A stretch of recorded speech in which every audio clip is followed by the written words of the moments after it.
કેમ છો વિદ્યાર્થી મિત્રો? ઉષ્માગતિશાસ્ત્ર ની અંદર આપણે આગળ જોઈએ. છેલ્લા લેક્ચરો છે આના પછી થોડુંક જડબલી પણ જોવાનું છે આપણે, એટલે બરાબર ધ્યાન રાખજો. કે ગિબ્સની મુક્ત ઉર્જા અને સ્વયંસ્ફુરણા સમજાવો. બહુ જ મોસ્ટ ટોપિક જે છે આના સૂત્રો છે ને બહુ જ અગત્યના છે, ધ્યાન રાખજો. ચાલો તો હવે આપણે જોઈએ ગિબ્સની મુક્ત ઉર્જા એટલે ડેલ્ટા જી.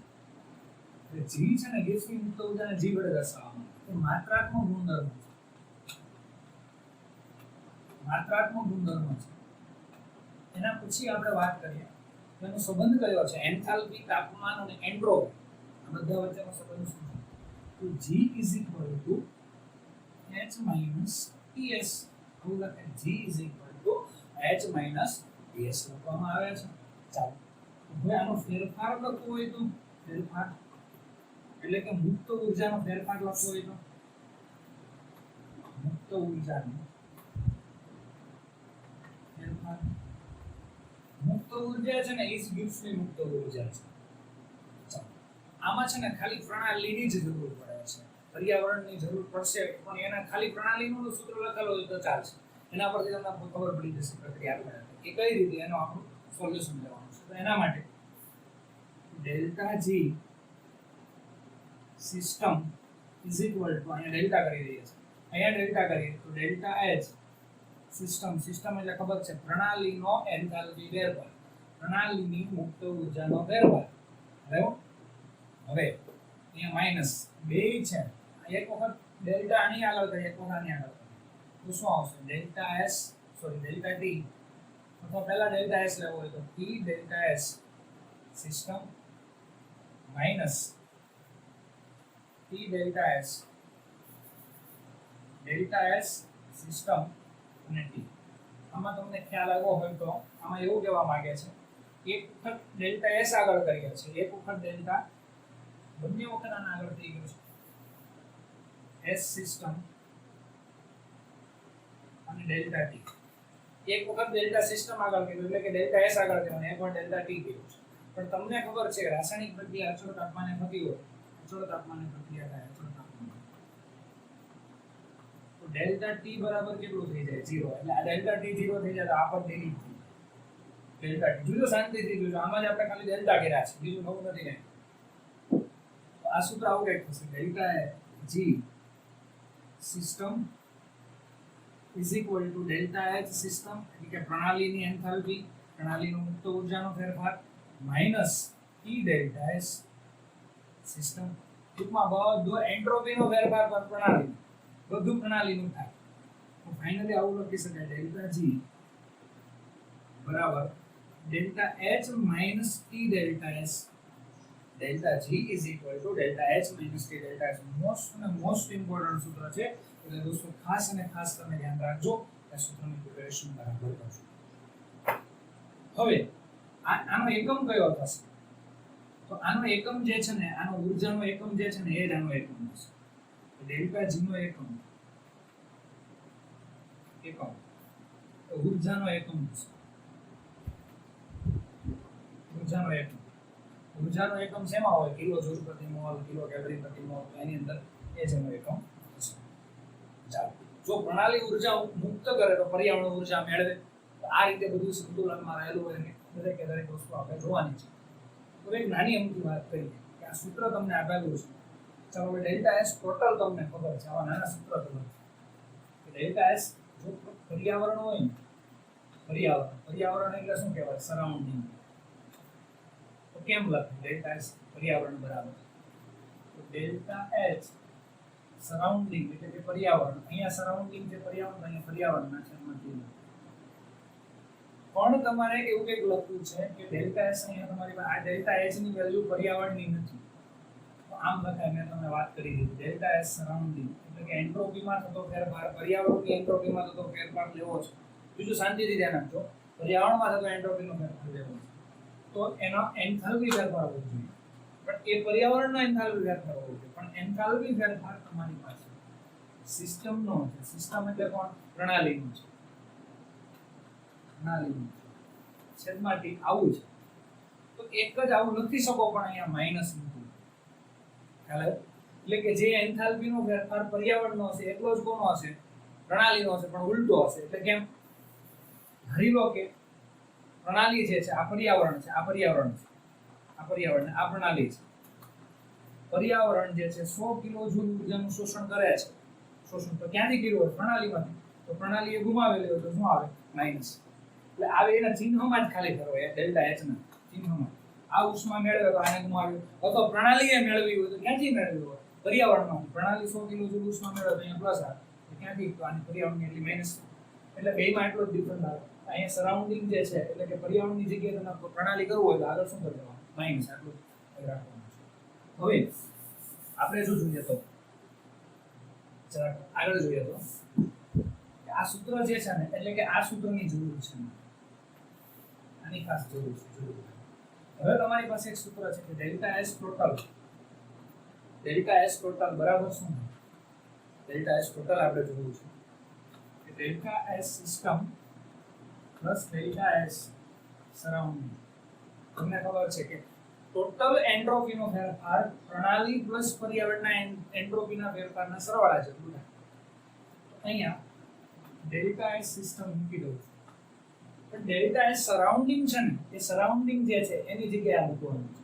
તો અહીંયા હું મૂકીશ માઈનસ આની જગ્યાએ. જોજો બરાબર ડેલ્ટા એસ સરાઉન્ડિંગ છે, આ સરાઉન્ડિંગ છે એની જગ્યાએ મૂકીશ. ડેલ્ટા એચ સિસ્ટમ ના છેદમાં ટી. તો આ માઈનસ અહીંયા શું થઈ જશે? તો આવી રીતે હું કરી દઉં તો અહીંયા શું થઈ જશે? માઈનસ. એટલે અહીંયા શું આવી ગયું? માઈનસ. આવી રીતે થશે. તો ડેલ્ટા એસ ટોટલ નું સૂત્ર મેળવવાનું. ડેલ્ટા એસ ટોટલ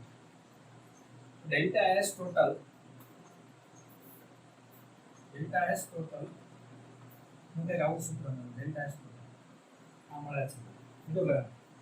હવે આ સૂત્રને ટી વડે ગુણતા બંને બાજુ ટી વડે ગુણતા. જો શાંતિથી જોજો બરાબર અગત્યની વસ્તુ છે. બંને બાજુ ટી વડે ગુણતા. જો બંને બાજુ ટી વડે ગુણો તો શું થશે? બંને બાજુ ટી તો અહીંયા શું આવશે? T delta S total is equal two T delta S system. શાંતિથી જોજો, આ થોડો ડિફિકલ્ટ ક્વેશ્ચન છે તમને. અને અહીંયા ટી વડે ગુણો તો ટી ગયા એટલે માઈનસ ડેલ્ટા એચ સિસ્ટમ. આ એક સૂત્ર મેળવ્યું. હવે પણ વાત એવી છે, જોજો બરાબર શાંતિથી, કે ડેલ્ટા એસ ટોટલ ની વાત કરું. ડેલ્ટા એસ ટોટલ એટલે પ્રણાલી પ્લસ પર્યાવરણ. જ્યારે એ જે છે ડેલ્ટા એસ ટોટલ એ ગ્રેટર ધેન 0 હોય તો પ્રક્રિયા આપમેળે થાય.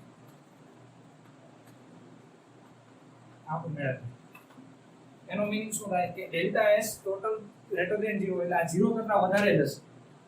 આ 0 કરતા વધારે હોય તો આ આખું પણ 0 કરતા વધારે. જો આ 0 કરતા વધારે છે, ડેલ્ટા એસ ટોટલ 0 કરતા વધારે આખું, એટલે શું લખાય? T delta S system minus delta H system. આ આખું પદ જે છે એ ગ્રેટર ધેન 0 થશે. જોજો બરાબર શાંતિથી. હવે આને મારે બીજી રીતે લખવું છે તો ડેલ્ટા એચ આગળ લેવો. મેથ્સ ની વાત છે. ડેલ્ટા એચ આગળ લેવો, આને પાછળ લેવો. તો આગળ હું માઈનસ લખું, આ માઈનસ હતો એ પ્લસ થઈ ગયો એટલે ડેલ્ટા એચ સિસ્ટમ આ પ્લસ હતો એ માઈનસ થશે. ટી ડેલ્ટા એચ એ પણ સિસ્ટમની વાત છે. આવું થઈ ગયું. પણ હવે જોજો બરાબર આના બરાબર તો તમને ખ્યાલ છે. તો જરાક ઉપરનો ભાગ કેન્સલ કરું છું થોડી વાર. આ તો લખી નાખ્યો છે. હવે આટલો ક્વેશ્ચન ઉડાડી દઉં છું. હવે તમને ખબર છે કે delta H system T delta H minus system. Delta H system minus T delta system બરાબર શું થાય? Delta G. આના બરાબર એટલે કે ગ્રેટર ધેન 0 છે. અહીંયાથી આવી જાવ, આના બરાબર હું ડેલ્ટા જી મૂકી દઉં છું. આના બરાબર delta G minus greater than 0 એટલે કે ડેલ્ટા જી જે છે એનું ઋણ મૂલ્ય છે 0 કરતા વધારે હોય એટલે કે જે મૂલ્ય છે 10 છે તો પણ એ ઋણમાં હશે તો એટલે કે ડેલ્ટા જી નું મૂલ્ય ઋણ હોય તો પ્રક્રિયા આપમેળે થાય. કેમ કે ડેલ્ટા જી ઋણ હશે તો આ ડેલ્ટા એસ ટોટલ 0 કરતા વધારે આવશે. તમને ખબર એન્ટ્રોપી વધે તો પ્રક્રિયા આપમેળે થાય અને ડેલ્ટા એસ ટોટલ વધે તો આપમેળે થાય. તો ફાઇનલી ટૂંકમાં આવી ગયું કે ડેલ્ટા જી જે છે 0 કરતા વધારે એટલે કે ઋણમાં વધારે તો પ્રક્રિયા આપમેળે થશે. અથવા આ તમને ઘણી વખત સ્ટુડન્ટને કન્ફ્યુઝ કરનાર. આ તમારે યાદ ન રાખો તો ચાલ, અહીંયા તો ખબર પડી ગઈ કે નહીં, આની જગ્યાએ ડેલ્ટા જી મૂકો. Delta H system minus T delta H system એ ક્યાં હતું? અહીંયા તો જો delta H system minus T delta H system એની જગ્યાએ શું મૂક્યું? Delta G 0. આનું મૂલ્ય ઋણ મૂલ્ય છે એટલે ડેલ્ટા જી નું ઋણ મૂલ્ય હોય તો પ્રક્રિયા આપમેળે થાય. આટલું યાદ રાખો. તો ઘણી વખત ઘણા સ્ટુડન્ટ અહીંયા કન્ફ્યુઝ થઈ જતા હોય. એટલે ટૂંકમાં યાદ રાખવા માટે ડેલ્ટા જી નું મૂલ્ય જો અહીંયા ધન હોય તો લેસ ધેન 0 આવશે. ઓકે, એટલે કે કેવું હશે? ઋણ હશે. તો પ્રક્રિયા આપમેળે થશે. આપમેળે થશે. જો આ કોન્સેપ્ટ એવો હોય તો તમે યાદ નહીં રાખો. ખ્યાલ આવ્યો? સીધા અહીંયાથી સીધા અહીંયા જ આવી જજો. ડેલ્ટા જી લેસ ધેન 0 0 કરતા ઓછું એટલે ઋણ હોય. ઋણ હોય તો પ્રક્રિયા આપમેળે થશે. Delta G is greater than 0 એટલે કે ધન હોય પ્રક્રિયા આપમેળે થશે નહીં. થશે નહીં. અને delta G is equal to 0 હોય પ્રક્રિયા સંતુલનમાં. પ્રક્રિયા કેવી હોય? સંતુલનમાં હોય. એટલે ખાસ ધ્યાન રાખજો. અહીંયાથી એક વખત રિવિઝન કરાવું છું. બરાબર જજો. ડેલ્ટા જી બરાબર delta H minus T delta S. અહીંયા સિસ્ટમ અહીંયા પણ સિસ્ટમ છે. હવે તમારે તમને ખ્યાલ છે કે ડેલ્ટા એચ સરાઉન્ડિંગ લખવું હોય તો અહીંયા સરાઉન્ડિંગ ને બદલે સિસ્ટમ લખવું હોય ડેલ્ટા એચ તો આગળ શું કરવું પડે? માઇનસ. હવે ડેલ્ટા એચ ટોટલ બરાબર શું થાય? Delta H system plus delta H surrounding. Delta H surrounding ની જગ્યાએ આ વસ્તુ લખી minus delta H system T. છેદમાં આ બધા ટી વડે ગુણ્યું એટલે અહીંયા ટી આવ્યું ટી ડેલ્ટા એચ, અહીંયા ટી આવ્યું ટી ડેલ્ટા એચ, અહીંયા ટોટલ હતું, અહીંયા સિસ્ટમ હતું અને અહીંયા ડેલ્ટા એચ. હવે જો ડેલ્ટા એચ ટોટલ એટલે delta H total greater than 0 હોય તો પ્રક્રિયા આપમેળે થાય. તમને ખબર છે. એટલે કે આ ગ્રેટર ધેન 0 હોય તો આખું ગ્રેટર ધેન 0 હોય કે નહીં? એટલે આપણે લખો આખું જે છે ગ્રેટર ધેન 0. એટલે બીજી લેંગ્વેજમાં લખવું હોય તો એટલે કે આગળ માઈનસ કરું તો આ માઈનસ હોય પ્લસ થાય અને પ્લસ હોય માઈનસ થાય. પણ આવું તો બેઠે બેઠું ક્યાં હતું? અહીંયા હતું.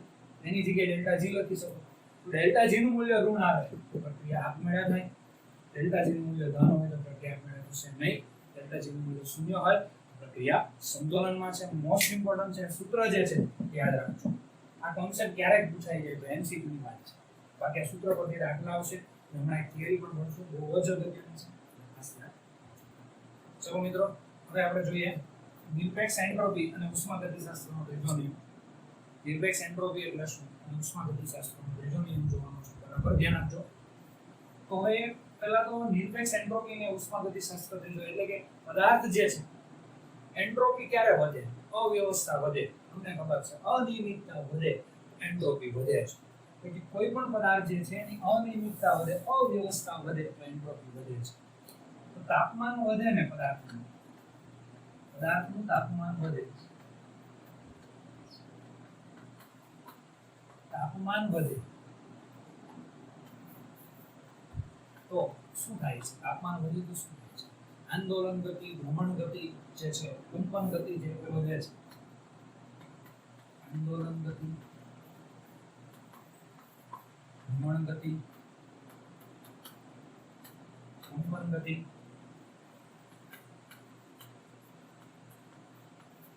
આ બધી વસ્તુ વધે છે. આ બધી વસ્તુ વધે.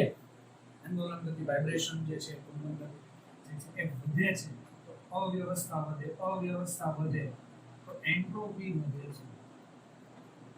વાયુના અણુઓ તમને ખબર છે પાણી જે સ્થિર હોય ગરમ કરો તો ઉકળવા મળે, એના કરતા વધારે ગરમ કરો તો વાયુને છૂટા જાય, એન્ટ્રોપી વધે. એના કરતા ઉલટું કરો તો તાપમાન ઘટાડો તો વરાળમાંથી પાણી ને પાણીમાંથી બરફ બનતું જાય. એટલે તાપમાન ઘટાડો તો એન્ટ્રોપી ઘટે છે. તમને ખબર છે તાપમાન ઘટાડો ઘટાડતા એન્ટ્રોપી ઘટે છે. એન્ટ્રોપી એટલે અવ્યવસ્થા ઘટે છે. તાપમાન ઘટાડતા જાઓ તો એન્ટ્રોપી ઘટતી જાય. તો ઉષ્માગતિશાસ્ત્રનો ત્રીજો નિયમ એવું કે સંપૂર્ણ શુદ્ધ સ્ફટિકને પદાર્થ સ્ફટિકને એનું તાપમાન શૂન્ય તરફ લઈ જાવ. નિરપેક્ષ શૂન્ય એટલે 0 કેલ્વિન. ઓકે નથી 0 કેલ્વિન છે. 0 અંશ સેલ્સિયસ નથી. 0 અંશ સેલ્સિયસ એટલે તમને ખબર છે 270 કેલ્વિન છે. પણ આ 0 કેલ્વિન સુધી લઈ જાઓ, 0 કેલ્વિન ની નજીક લઈ જાઓ તો એન્ટ્રોપી શૂન્ય થતી જાય છે. ને જોઈએ જો કે આ તો ડાયરેક્ટ થોડાક સમય માટે જ નથી દેલો. બાકી તો તમને ખ્યાલ જ છે કે 0 કેલ્વિન તાપમાન હજી શક્ય નથી પણ એની નજીક લઈ જવામાં આવે. ગ્રાફથી માહિતી લીધેલી છે. હજી 0 કેલ્વિન એટલે કે તમારે પહોંચેલા છે વૈજ્ઞાનિકો 0 કેલ્વિનની નજીક પહોંચેલા, પણ એક્ઝેક્ટ 0 નથી પહોંચેલા, થોડુંક એના નજીક છે. એટલા માટે વાત એવી કરી છે કે જેમ તાપમાન ઘટે છે તેમ એન્ટ્રોપી ઘટતી જાય છે, અને નિરપેક્ષ શૂન્ય તાપમાને ની તરફ જાઓ, તમે શૂન્ય તરફ જાઓ તો સંપૂર્ણ સ્ફટિકમય પદાર્થ જે છે એની એન્ટ્રોપી ઘટતી જાય છે અને એન્ટ્રોપી ઓછી થવા તરફ જાય છે. એટલે કે સંપૂર્ણ શુદ્ધ સ્ફટિકમય ઘન પદાર્થ જે છે, સંપૂર્ણ શુદ્ધ સ્ફટિકમય ઘન પદાર્થનું તાપમાન નિરપેક્ષ શૂન્ય તરફ જાય,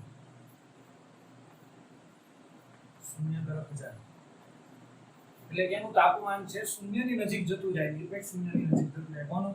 સંપૂર્ણ સ્ફટિકમય ઘન પદાર્થ નિરપેક્ષ શૂન્ય તરફ જાય ત્યારે તેની એન્ટ્રોપી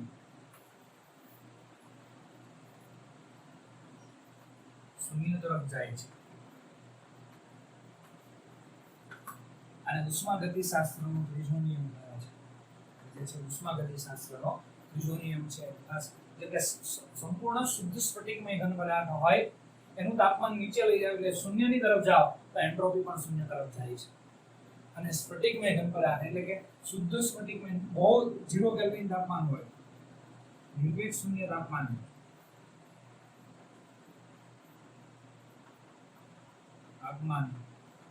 સ્ફટિકમય પદાર્થ જે છે, ઘન પદાર્થ જે સ્ફટિકમય પદાર્થ સંપૂર્ણ નિયમિત હોય છે,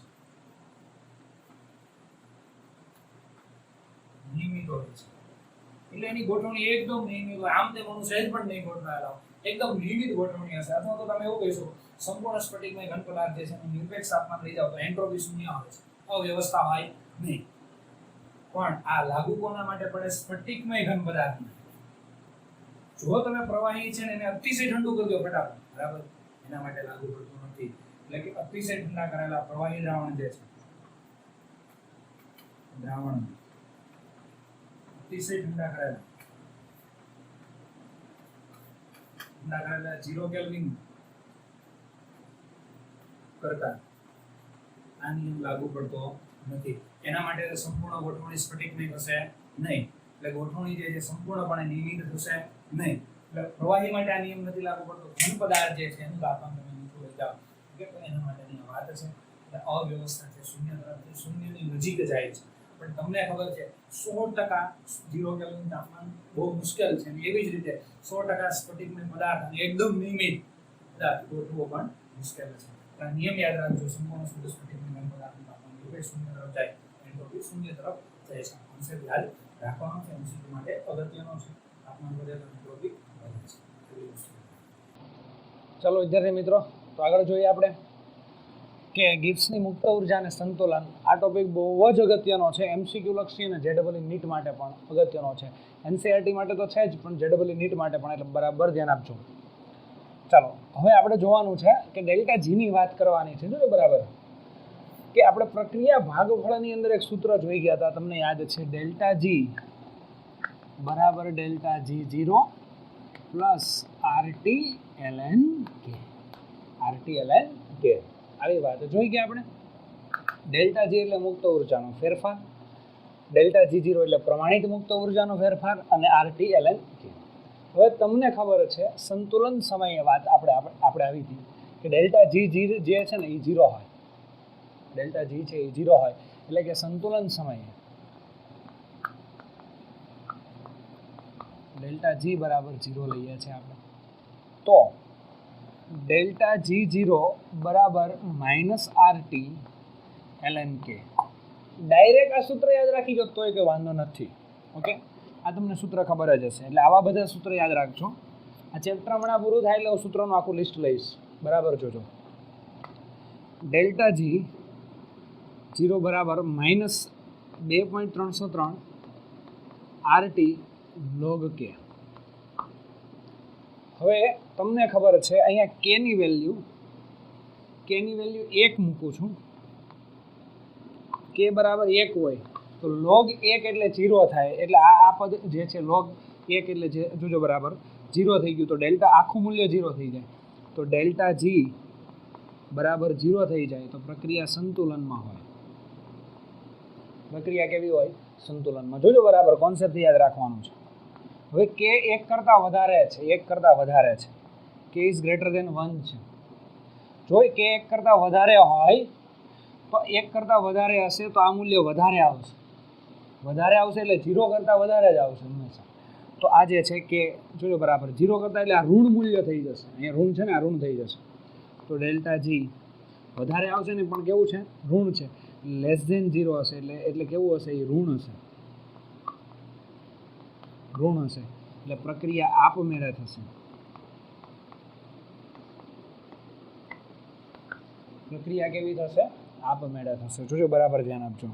અને કે લેસ ધેન 1 હોય, કે ઇઝ લેસ ધેન 1 હોય, 1 કરતાં ઓછો હોય, તમને ખબર છે કોઈ પણ લોગનું મૂલ્ય 1 કરતાં ઓછું એટલે log 0.5 કે log પોઈન્ટની અંદર આવે તો એ લોગનું મૂલ્ય તમને ખબર છે ને માઇનસમાં આવે, માઇનસમાં આવે, માઇનસ જે થતું હોય તે આવશે. તો અહીંયા માઇનસમાં જવાબ આવશે ને, અહીંયા માઇનસ, એટલે માઇનસ માઇનસ કેવા થાય? પ્લસ થાય.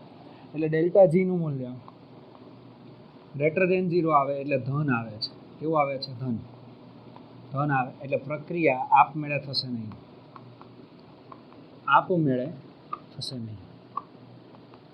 એટલે આ મોસ્ટ ઇમ્પોર્ટન્ટ છે કે કે અને જો કે 0 ને જે 0 કરતાં વધારે ઓછું, કે માટે 1 અને ડેલ્ટા જી માટે 0, K is equal to 1, delta G is 0. K 1 કરતાં વધુ તો આ ઓછું, 0 કરતાં ઓછું, 1 કરતાં ઓછું તો આ 0 કરતાં વધારે. એટલે આ ખાસ ધ્યાન રાખજો, આ બધા એમસીક્યુની અંદર પૂછી શકે છે. હવે પછી આપણે કોન્સેપ્ટ લેવાનો જે છે એમાં આની જરૂર પડવાની છે, એટલે બરાબર જોજો.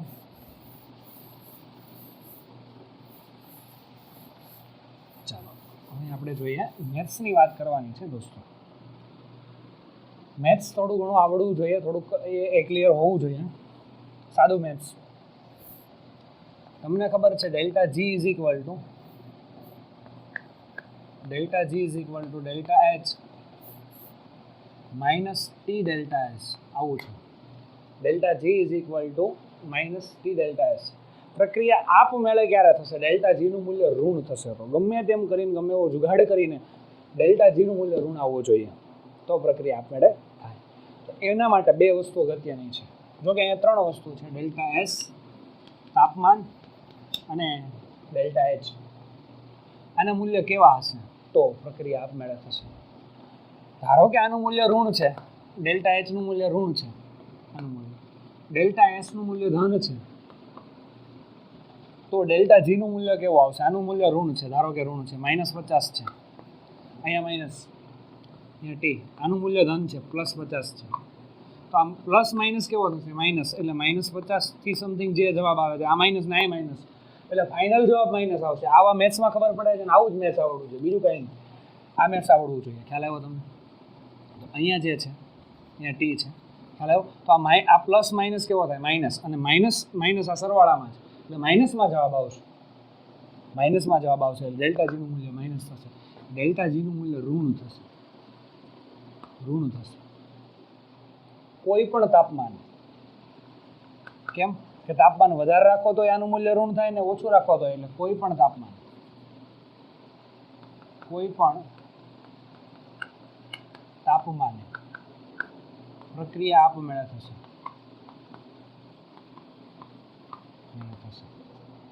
ઉલટી કરો તો આનું મૂલ્ય ધન અને આનું મૂલ્ય ઋણ રાખો તો, ચાલો મેથ્સમાં આવો પાછા. આ મૂલ્ય ધન રાખ્યું, આ મૂલ્ય ઋણ રાખ્યું, અહીંયા ગુણાકાર છે, માઇનસ માઇનસ કેવા થાય? પ્લસ થઈ જાય, માઇનસ માઇનસ પ્લસ થઈ જાય. તો આ પ્લસ અને આ પ્લસ બે ધન આવ્યા તો ડેલ્ટા જી ધન આવ્યો, ડેલ્ટા જી ધન આવ્યો તો તમને ખબર છે ડેલ્ટા જી ધન આવે તો કોઈ પણ તાપમાને પ્રક્રિયા આપમેળે થશે નહીં. એટલે પ્રક્રિયા આપમેળે થશે જ નહીં, કોઈ પણ તાપમાને પ્રક્રિયા આપમેળે થશે નહીં.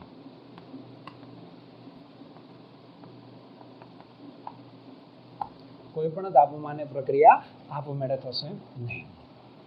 ચાલો આગળ જોઈએ. તો હવે બે વસ્તુ યાદ રાખવાની, 2 વખત માઇનસ લખી નાખો અને 2 વખત પ્લસ લખી નાખો. એટલું તો આવડશે ને? 2 માઇનસ માઇનસ પ્લસ પ્લસ. ચલો આવું મૂલ્ય મૂકીએ તો શું થશે? ચલો પહેલેથી લઈએ. બરાબર મેથ્સ સમજાઈ જાય તો 2 જ મિનિટનું કામ છે. માઇનસ માઇનસ મૂલ્ય, બંનેના મૂલ્ય માઇનસ છે. તો જો હું અહીંયા લખું છું, આ ડેલ્ટા એચ છે, ધારો કે એનું મૂલ્ય 50 છે, અહીંયા ટી છે, આ ડેલ્ટા એસનું મૂલ્ય છે, એનું ધારો કે જે છે તે 50 હોય કે જે હોય સમથિંગ જે તમારે લેવું હોય. આ માઇનસ છે, આ માઇનસ છે, બંને માઇનસ છે.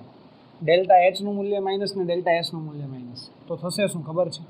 આ -50 આવ્યા, આ માઇનસ માઇનસ કેવા થશે? પ્લસ, એટલે ટી અને પ્લસ અહીંયા આવશે અને 50.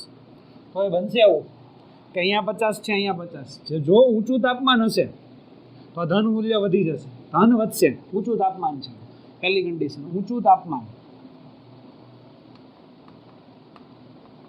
રાખ્યું, તાપમાન ઊંચું રાખ્યું તો ધનનો ભાગ વધી ગયો, ધનનો ભાગ વધી જાય તો ડેલ્ટા જીનું મૂલ્ય ધન થઈ જાય કે નહીં? એટલે ડેલ્ટા જીનું મૂલ્ય ધન થઈ જાય, ધન થઈ જાય. ઊંચા તાપમાને ડેલ્ટા જી ધન, ધન એટલે પ્રક્રિયા આપમેળે ન થાય, પ્રક્રિયા આપમેળે ન થાય. હા, પણ બેના મૂલ્ય માઇનસ છે, આ માઇનસ છે બંનેના, અને તાપમાન નીચું રાખ્યું, બહુ નીચું રાખ્યું, તો આ ગુણાકાર જે છે, જે કંઈ પણ તમે લેતા હોય તે ગુણાકાર ઓછો થઈ જશે. ઓછો થઈ એટલે આ વેલ્યુ ઓછી થશે આની સરખામણી. 50 તો સમજવા માટે લીધા છે, ખ્યાલ આવો. એ ફિક્સ નથી હોતા આનું મૂલ્ય 50 હોય, આનું મૂલ્ય મોસ્ટ ઓફ ઓછું હશે, આનું મૂલ્ય વધારે હશે. હવે એટલે આ જે છે મૂલ્ય ઓછું થઈ જશે, ઓછું થઈ જશે એટલે ઋણ ભાગ વધશે, ઋણ ભાગ વધે એટલે જો તાપમાન નીચું હોય, નીચા તાપમાને ડેલ્ટા જીનું મૂલ્ય ઋણ આવશે, માઇનસ આવશે. તો નીચા તાપમાને પ્રક્રિયા આપમેળે થાય. બંનેના મૂલ્ય માઇનસ હોય તો નીચા તાપમાને પ્રક્રિયા આપમેળે થાય. ચાલો આવું જ કામ હવે કરવાનું છે. બંનેના મૂલ્ય ધન મૂકીએ તો ધારો કે આ ડેલ્ટા એચ નું મૂલ્ય જે છે અહીંયા 50 જે હોય તો અહીંયા ટી છે અને અહીંયા છે 50 છે. આનું મૂલ્ય ધન છે, આનું પણ ધન છે. તો તમને ખબર છે અહીંયા ધારો કે +50 આવ્યા, અહીંયા માઇનસ ટી અને 50. હવે ઊંચું તાપમાન છે તો તાપમાન વધારે છે તો આ ટીની વેલ્યુ વધારે હોય તો આ ગુણાકાર વધારે થાય કે નહીં? તો ઋણ ભાગ વધી જાય, ધન ભાગ કરતાં ઋણ ભાગ વધી જાય. તો ઊંચા તાપમાને ઋણ ભાગ વધી ગયો એટલે ડેલ્ટા જીનું મૂલ્ય કેવું આવે? ઋણ આવે, માઇનસ આવે. તો પ્રક્રિયા આપમેળે થાય, ઊંચા તાપમાને પ્રક્રિયા આપમેળે થાય. આ ખાસ અગત્યની વસ્તુ જે છે. ત્યારબાદ બંનેના મૂલ્ય ધન હોય અને નીચું તાપમાન હોય તો, ઊંચું તાપમાન નથી, નીચું તાપમાન, તો આ વેલ્યુ ઓછી આવશે અને આ વેલ્યુ વધુ આવશે. એટલે ધન ભાગ વધી ગયો, ધન ભાગ વધી જાય તો શું થાય? ધન ભાગ વધી જાય તો ડેલ્ટા જીનું મૂલ્ય ધન આવે, એટલે નીચા તાપમાને ડેલ્ટા જીની વેલ્યુ ધન આવે, ધન એટલે પ્રક્રિયા આપમેળે થશે નહીં, પ્રક્રિયા આપમેળે થશે નહીં. એટલે આવી કન્ડિશન પૂછે તો આમાં જરાક મેથેમેટિકલ સ્ટેપ યાદ રાખવાનું, ગોખવાની જરૂર છે નહીં. આવા એમસીક્યુ આની અંદરથી બહુ બધા આવી શકે છે, એટલે મસ્ત પ્રિપેરેશન કરવાની છે. હવે આટલું ખાસ જોઈ લેજો, આ કોષ્ટક જે છે મોસ્ટ ઇમ્પોર્ટન્ટ છે અને આખા ચેપ્ટરના સૂત્રો એક વખત લખી લેજો તમને, કારણ કે JEE નીટ ચાલે ત્યારે એની જરૂર પડશે. તો આ ખાસ વસ્તુ તમે ધ્યાન રાખજો અને આના પછી આપણે ન્યુમેરિકલ લઈશું. ઓકે, ચાલો, થેન્ક યુ.